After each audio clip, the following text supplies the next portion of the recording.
आता लाखो लिटर पाण्याची नासाडी होते। ही पाईपलाईन फुटून जवळपास 20 ते 25 मिनिटं झाली आहेत। महानगरपालिकेकडून अद्याप लाईन दुरुस्त करण्यात आलेली नाहीये किंवा हा पाणी पुरवठा देखील बंद करण्यात आलेला नाहीये।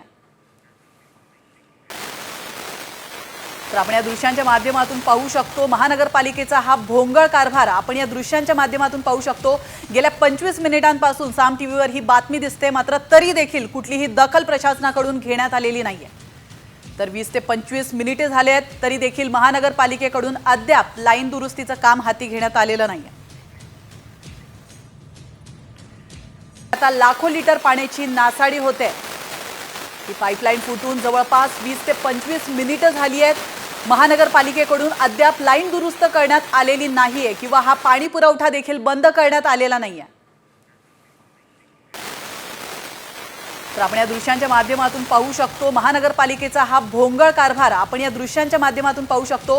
गेल्या 25 मिनिटांपासून साम टीव्हीवर ही बातमी दिसते, मात्र तरी देखील कुठलीही दखल प्रशासनाकडून घेण्यात आलेली नाहीये।